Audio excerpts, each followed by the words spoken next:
Sì, grazie. Scusate. Sì, grazie, buonasera a tutti e grazie anche, ovviamente, saluto il Presidente del Consiglio, tutti, e ringrazio anche per l'opportunità. Di solito quando si fanno questi interventi mi dicono che bisognerebbe scrivere un testo in maniera tale che poi le parole non venissero equivocate, però penso anche che il Presidente della Regione abbia l'obbligo di parlare con sentimento ed esternare le sue preoccupazioni, le sue sensazioni e tutto quello che poi gravita attorno a questa partita. Ve lo dico perché questi interventi, definiamoli straordinari, del sottoscritto in Consiglio regionale, accadono poche volte nella storia di un Consiglio. Sono accadute nell'occasione dell'alluvione, ad esempio, ricordo che venni qui a riferire, in altre pochissime occasioni, e mai avrei pensato di essere qui oggi a riferire di quello che è accaduto. Io direi che è doveroso, prima di iniziare qualsiasi discussione o peggio ancora riflessione da parte mia, fare delle puntualizzazioni. Penso che voi tutti concordiate sul fatto che i processi si fanno nei tribunali. Non è questa la sede per fare un processo, tantomeno nella via pubblica piuttosto che nelle piazze o nei giornali. Abbiamo l'obbligo di dirlo perché questo è doveroso, siamo in una fase delicatissima, in una fase primordiale peraltro di questa inchiesta, lo è in una direzione e anche nell'altra primordiale.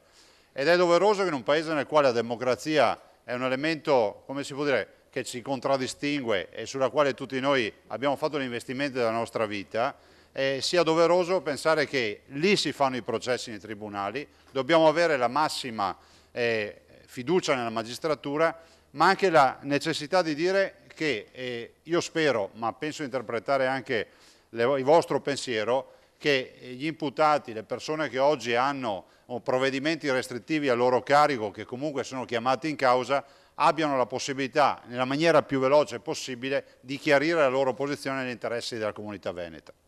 Detto questo, vi devo dire che quando è accaduto questo fatto, io mi trovavo a Barcellona. Voi sapete che avevamo una candidatura autorevole, forte, per i mondiali di sci, candidatura 2019, e risveglio quella mattina, stiamo parlando del 4 giugno e quindi pochi giorni fa, non posso dire che non sia stato dei migliori perché ero già sveglio, però mi hanno telefonato, mi hanno comunicato di quello che stava accadendo in Veneto.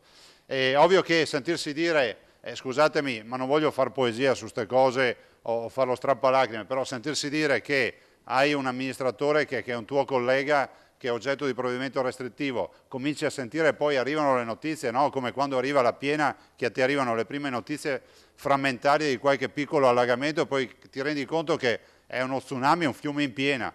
E poi un dirigente, l'altro dirigente, un altro dirigente ancora, e ancora poi altri nomi autorevoli che non riguardano il mondo della politica, ti porta poi a una contabilità che è quella dei 35 provvedimenti, che è quella di un'indagine che assolutamente è un'indagine pesante.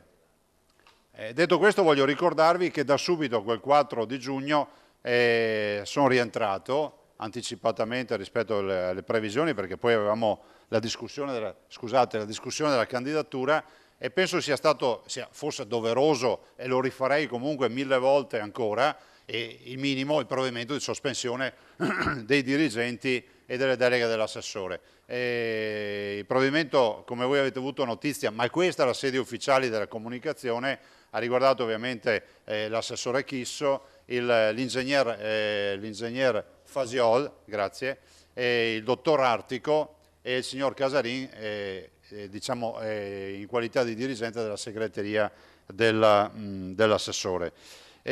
Voglio anche dirvi, perché arriva una posizione di correttezza, e penso che questa sia la sede corretta per dirlo, questo avveniva nel pomeriggio del 4 giugno, quindi qualche giorno fa. La mattina successiva, il 5 giugno, purtroppo solo allora a protocollo, vi devo dire, abbiamo scoperto che era giunto un telegramma da parte dell'assessore Chisso nel quale diceva: nella mia qualità di assessore alle infrastrutture e trasporti rassegno con il presente le mie irrevocabili dimissioni dell'incarico. Renato Chisso. Non vi nego che ovviamente la spedizione era del 4 mattina 9:55. Tant'è vero che abbiamo interessato la Procura per verificarne l'autenticità in maniera tale che non vi fosse anche qualche idiota che approfittasse della situazione. Vi posso dire, perché è conferma di qualche minuto fa, che è confermata l'autenticità, nel senso che immagino che l'assessore Chisso abbia delegato qualcuno, un familiare o qualcuno, per inviarmi questo telegramma. Per cui per contezza, per correttezza vi devo dire che la sospensione delle deleghe, seppur fatta in maniera formale, precisa e doverosa, è comunque bypassata dal fatto che l'assessore, anche se poi notificatomi a posteriori, si era comunque dimesso, quindi stiamo parlando di un assessore che è formalmente dimissionario, quindi la comunicazione ve la faccio direttamente qui, perché è notizia che ho da un'ora fa, insomma i magistrati glielo hanno chiesto personalmente, per cui lui ha confermato che questa è la sua intenzione e l'autenticità del telegramma. Detto questo, siamo davanti a un lavoro dei magistrati che è poderoso, ciclopico, utilizzate tutti i superlativi assoluti che volete utilizzare, magistrati che hanno lavorato, e questo lo dobbiamo riconoscere, ad una ipotesi accusatoria che peraltro è abbastanza variegata ed è come un arcipelago di isole dove ogni isola ha una storia a sé e ogni isola potrebbe nascondere, brutto dire un tesoro, potrebbe nascondere una leggenda o una storia che può dar vita ad un altro capitolo. Magari eviterei i sorrisi, cioè io sinceramente non mi viene tanto da ridere. E scusate se magari qualche volta mi scappa qualche parola che magari potrebbe anche non essere consona in una discussione così seria, forse è colpa mia. Quindi dico, 800 pagine di indagine, quasi 800 pagine di indagine, testimonianze, o meglio deposizioni da parte delle persone che sono state oggetto per prime di provvedimenti restrittivi, penso che ormai sia noto a tutti, stiamo parlando dell'ingegner Baita, dell'ingegner Mazzacurati, della dottoressa Minutillo, insomma di tutto quello che è stato prima una sorta di racconto, no? Racconto che i magistrati peraltro definiscono che concorda e comunque suffragato anche da altre attività quali le intercettazioni, le verifiche, i documenti, prove documentali. Adesso io non sono un esperto di quello, però voglio anche significare di un'indagine, e lo si evince anche dai racconti, dalle interviste che escono in maniera abbastanza quotidiana. Oggi c'è un'intervista ad esempio del colonnello Nisi, che ha governato e diretto il pool della finanza che si occupava di questo, della difficoltà e anche della preoccupazione in questa indagine, un'indagine che si ingrossava sempre di più, un'indagine che partiva dal controllore vicino di casa e poi ti ritrovi al portone di qualche palazzo famoso, cioè un'indagine. A me inquieta quando leggo che il colonnello Nisi dice: alla fine non mi fidavo più neanche di me stesso, ce la dice questa frase, no? Un'indagine nella quale comunque trapela, si legge nei giornali, dei validi cronisti che peraltro hanno seguito tutta questa vicenda, si dice alla fine anche i fascicoli venivano spostati di notte per riportarli, insomma non so se poi fossero leggende metropolitane. E comunque ne viene fuori uno spaccato di difficoltà, di un'indagine che parte nella notte dei tempi e anche della necessità di dire che a tutti i livelli c'è stato un coinvolgimento.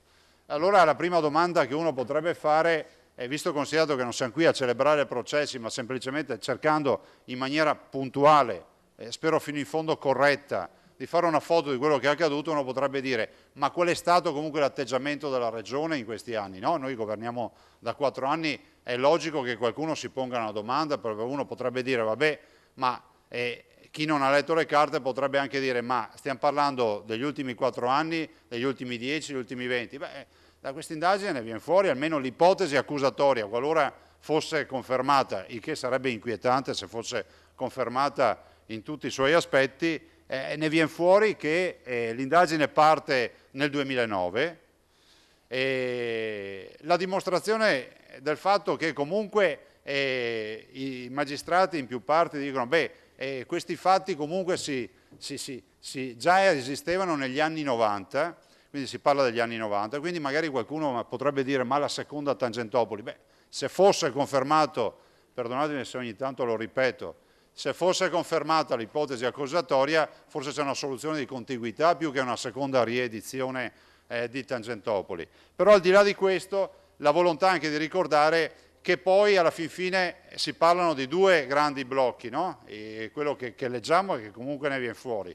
Il tema del Mose, il Mose che vorrei ricordarlo anche a beneficio dei cittadini che magari spesso sono indotti anche a far confusione. Stiamo parlando di un'opera pubblica dello Stato, non della Regione del Veneto. Stiamo parlando di un'opera che non è soggetta a una gara, ma è affidata in concessione a un consorzio che nasce nella notte dei tempi e che comunque per contiguità, per gemmazione, non so, per osmosi esiste tuttora, ed è un appalto importante perché raggiungerà i 5 miliardi di euro in questi anni, nella quale la Regione poi era coinvolta magari con alcune commissioni o alcune autorizzazioni.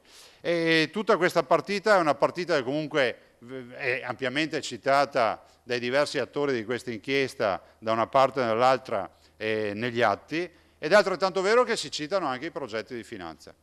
Allora il tema è come avete fatto a non accorgervi del fatto che c'era qualcosa che non funzionava. O meglio, riprendiamo la domanda che è ancora più un adagio popolare. Tutti lo sapevano. Allora, se tutti lo sapevano, lo dovevano denunciare. Ve lo dico uno che ha presentato circa 100 denunce alla procura, potete andare a farvi dar conto delle denunce, potrei citarne una per tutti che forse è la più clamorosa, è quella di Bolli Auto, che poi si è tradotta in un'inchiesta che voi ben conoscete, ed altre attività. Potrei anche dirvi che questa amministrazione, oltre a non sapere, aveva comunque contezza del fatto che comunque un segno di discontinuità per un profilo amministrativo diverso, per uno stile amministrativo che ognuno, come si può dire, si dà, è stato quello magari di fare delle scelte importanti che magari qualcuno ha ritenuto anche ridicole, no? Comunicative, scrivere ai dirigenti di non andare a pranzare con i fornitori di beni o servizi, di non fare gli incontri ai caselli dell'autostrada, di non andare a domicilio a fare le visite, qualcuno l'ha preso un po' come una bischerata, no? Adesso si dice così, una bischerata. Non era una bischerata, perché poi negli atti processuali e nell'impianto accusatorio ne viene fuori che spesso l'aspetto ancora più determinante è il fatto che tu non eri nell'ufficio della tua istituzione a rappresentare l'istituzione. Beh, io vi voglio ricordare quella direttiva, è bene che ve la ricordi. Quella direttiva diceva evitate anzi diceva non fatelo. Ma non fatelo al punto tale che quando incontrate qualcuno fatevi un verbalino scrissi e registrate il motivo dell'interlocuzione in maniera tale che resti buon ricordo di quello che fate. Beh, questa è stata una delle direttive, tranne poi ricordare anche quella del milantato credito, no? Non andate nelle aziende a nome mio o a nome dell'amministrazione a cercare di formare cordate di imprenditori o a dire che, beh, tanto comunque siamo amici di Zaia o di Tizio o di Caio e quindi tranquillo che se dai a me l'appalto il milantato credito. E penso che tutte queste attività siano servite, non ultime quelle fatte anche con gli organi di polizia, con le istituzioni dello Stato. Ad esempio voglio ricordarvi che questa è l'unica amministrazione in Italia che ha avuto il coraggio di relazionarsi con la Guardia di Finanza e di portare avanti un accordo per il controllo della sanità, per il controllo dei numeri della sanità. Abbiamo avuto il coraggio di fare accordi per il controllo delle elargizioni e quindi dei finanziamenti dell'alluvione, accordi con la Corte dei Conti. Insomma, l'idea di mettere insieme una sorta di pool, di squadra che comunque ci garantisse di navigare all'interno di un binario solido che è quello della legalità e del rigore.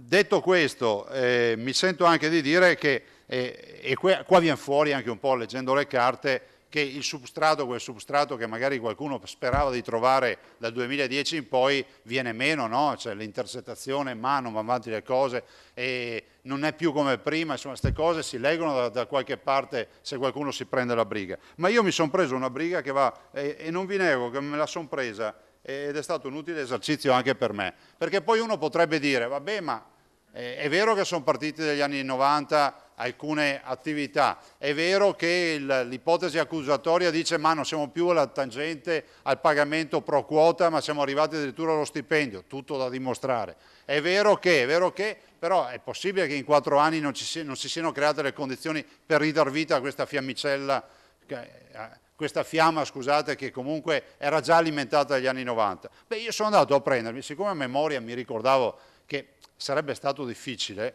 e siccome penso che nonostante qualcuno voglia far fare la figura al sottoscritto di quello che è sceso con la piena del Piave, perché qua in Italia funziona così, no? Se ti comporti onestamente non sei uno che esprime virilità, perché poi è sempre il gradasso che fa la bella figura. A me invece interessa ricordare che questa amministrazione, facendo un censimento di progetti di finanza, può dire che il progetto di finanza della superstrada Pedemontana Veneta è stato approvato nel 2002 e questa amministrazione di fatto ha fatto le scartoffie finali di tutta la partita. Il progetto dell'autostrada Nogara-Mare è un progetto fra l'altro da 1.877.000.000, sto parlando di project financing, è del 2004, anche qui il nostro ruolo marginale. E quando dico ruolo marginale è bene che ci capiamo, in un procedimento amministrativo, qua gli esperti di legge me lo insegnano, cioè non è che tu che arrivi alla fine puoi dire non mi va bene niente, perché c'è dichiarazione di pubblico interesse, c'è il promotore, c'è tutta l'attività, in molti casi c'è anche l'aggiudicazione e tu puoi finanziare, puoi cercare di fare altre istruttorie, ma non è che puoi... La strada regionale 10, Padana Inferiore, è del 1996, la Via del Mare è del 2007, l'itinerario della Valsugana è del 2009 e questo peraltro è quello più vicino alla nostra amministrazione. Nel 2009 si è preso atto della proposta finanziaria del progetto presentata da Pizzarotti, Mantovani, Compagnia Investimenti e Sviluppo SPA e Cordioli. Quindi noi avevamo già ereditato anche questa pratica. E poi a seguire un altro project financing che è quello scusate, leggo male, viario di collegamento e adduzione alle autostrade dei settori ovest e nord di Padova, questo è il GRAP di Padova, 2006, anche questo noi l'abbiamo ereditato in coso. Il project nuovo sistema tangenziali venete 2007, passante Alpe Adria, quindi prolungamento verso nord dell'A27 2009, Project Terminal Autostrade del Mare del 2006 e così via. Quindi per dirvi cosa? Per dirvi che anche un censimento puntuale ne viene fuori che anche qualora fossimo stati un branco di sprovveduti, ma non è così, si certifica che noi attività di discrezionalità all'interno degli atti amministrativi approvati negli ultimi 4 anni non ce n'era.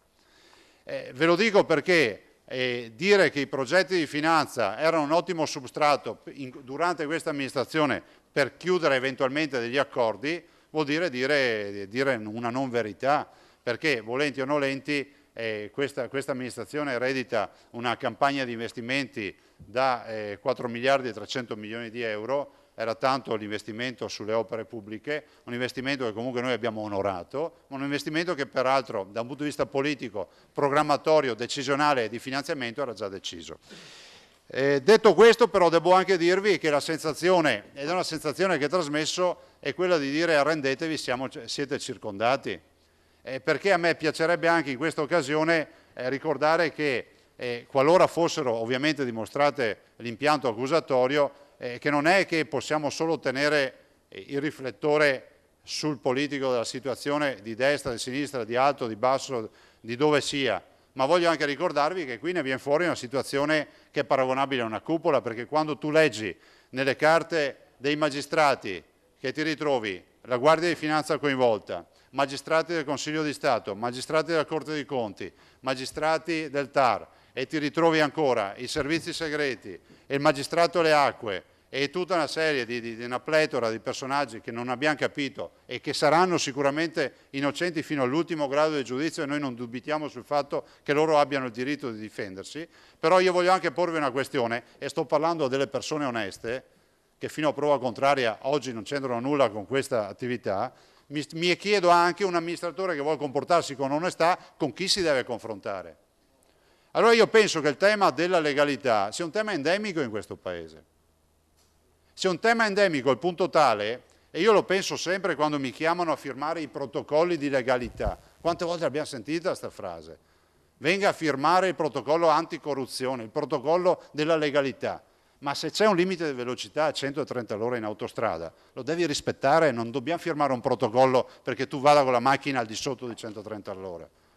Non abbiamo bisogno di nuove leggi, potremmo discutere su inasprimento delle pene e qui ci siamo, io sono convinto che le pene debbano essere inasprite, però è altrettanto vero che qui il problema è un problema etico, morale, culturale, di comunità, E non è un problema che adesso ci inventiamo una nuova soluzione di una commissione o di una nuova... Quante commissioni abbiamo fatto?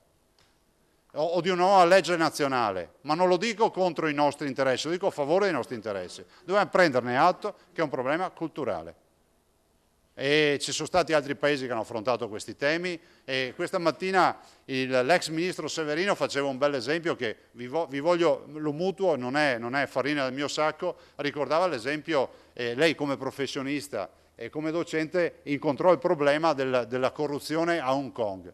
Hong Kong disse, ma è quello che noi dovremmo fare in questo paese, ripartì dai bambini, ripartì dalle scuole.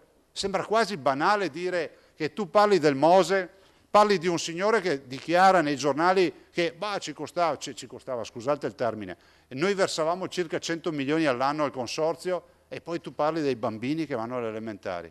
Però sono gli stessi bambini che hanno insegnato i genitori ad allacciare le cinture di sicurezza.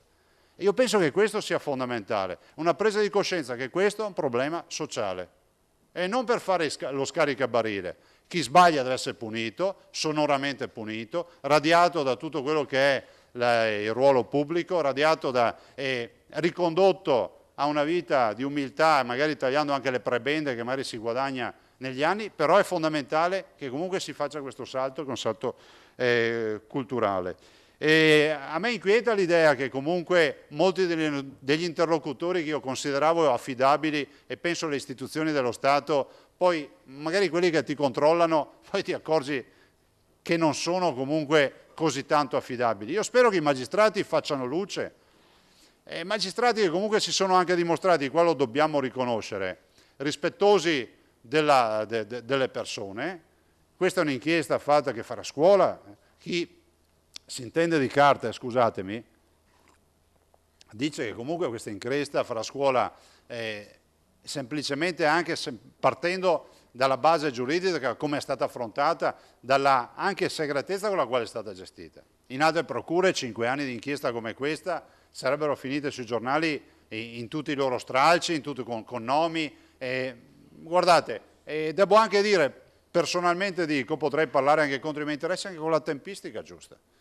Nel senso che qualcuno dice sempre le inchieste a orologeria. Qui siamo davanti al signor procuratore Del Pino, al dottor Nordio, al dottor Ancillotto, al dottor Buccini, che a mio avviso hanno comunque la coscienza del fatto di essere rispettosi delle persone. Adesso l'impianto accusatorio è chiaro e io spero che tutto questo venga chiarito quanto prima. Per chiudere, noi non è che la possiamo sotterrare questa vicenda dicendo pacca sulle spalle e si chiude qui. Vi dico che questa amministrazione, altro aspetto che non si ricorda mai, questa è una giunta che con molto coraggio e molto onore, e ringrazio i colleghi di giunta che sono qui oggi, ha affrontato ogni avversità giuridica e di difficoltà affrontate da questa amministrazione, ad esempio ricorrendo sempre e costituendosi sempre come parte civile nei processi. E devo dire che non mancheremo anche in questa partita di esserci nel momento in cui ci saranno acclarate delle responsabilità, di verificare fino in fondo il fatto che sia tutelata l'immagine e l'onorabilità non della Regione del Veneto, dei veneti.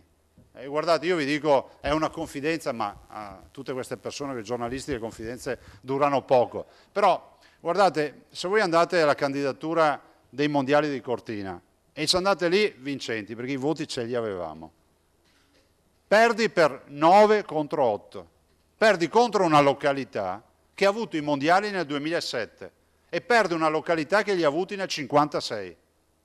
Abbiamo perso 35 milioni di euro, l'assegno che ha staccato la Federazione Internazionale, che poteva rilanciare tutta la nostra montagna veneta. I ragazzi e i colleghi di Trento erano lì a fianco a noi, non c'entravano nulla, erano lì anche loro a parlare con i delegati, ma tu non puoi il giorno prima avere 2 pagine sull'Avanguardia, il massimo giornale spagnolo, distribuite a tutti i delegati. Tu non puoi, perché è inevitabile che qualcuno dica, ma scusa, facciamo la prossima volta, no? Noi siamo stati penalizzati da questa partita. È inutile andare a dire ai veneti che questa qui è una piena che passa e via. No, questa è una piena che distrugge Arzini. Questa è una piena che comunque ha fatto già i suoi danni. Perché quei mondiali, per me, sono persi per questo motivo. E questa è una colpa perché adesso dovremmo ripresentarci, puntare al 2021 e comunque rifare. Penso a tutti quei ragazzi, avevamo una cinquantina di ragazzi, una magliettina, la loro t-shirt bianco, scritto Cortina 2019, che ci hanno creduto fino in fondo. Io li voglio ringraziare quei ragazzi. Sono tutti ragazzi giovani, volontariato puro, che sono venuti lì semplicemente per sostenere. Noi avevamo la candidatura più bella, unica. È venuto il ministro Del Rio, il sottosegretario Del Rio, Luca di Montezemolo che ha parlato col simbolo della Ferrari, c'ero io, c'era Alberto Tomba, c'era ovviamente gli organizzatori di Cortina, c'erano tutti, Malagò, il presidente del Consiglio, c'eravamo tutti, era chiusa la partita. A me spiace che i veneti ci rimettano in questa maniera, quindi ci rimettono doppiamente, questo è quello che dobbiamo dire. Fiducia nella magistratura, fiducia totale nella magistratura, è uno dei pilastri della democrazia. Qualcuno ha detto ma Zaia ha ringraziato i giudici. Beh, io ringrazio sempre i giudici quando fanno un lavoro che va nell'interesse dei veneti e non mi vergogno di dirlo. La mia non è volontà di persecuzione, di consumare vendette, perché non ho vendette con nessuno da consumare. Penso che comunque abbiano fatto un buon lavoro e comunque pongono una questione, mettono in discussione un sistema. Questo poco ma sicuro. Noi veneti non possiamo accettare che qualora fosse dimostrato quello che c'è scritto lì, che si arrivasse agli stipendi, che si arrivasse a fare quello che abbiamo letto. Questa sembra una trama di un film, è inquietante e purtroppo inquieta ancora di più, ed ho chiuso e grazie per l'attenzione, inquieta ancora di più leggere che giustamente il dottor Nordio dice non è ancora finita. E immagino che lo dica non solo perché negli interrogatori qualcuno dirà la sua e cercherà di giustificarsi, cercherà di dire sì ho colpe, voglio dirti però che anche lui c'era o altre partite del genere, però l'impressione è che non sia ancora finita perché comunque i filoni sono tanti, il MOSE, il Project, tutto quello che sarà. Però non si dica che questa è un'amministrazione che non ha visto, ha fatto finta di non vedere, non si dica che questa amministrazione è stata substrato per porcherie o altri affari del genere, non si dicano le cose che non sono vere, perché i veneti hanno bisogno di solidità e questa solidità e discontinuità noi l'abbiamo garantita. Prova ne sia che il governatore oggi è qui a parlare e non da altre parti. Grazie.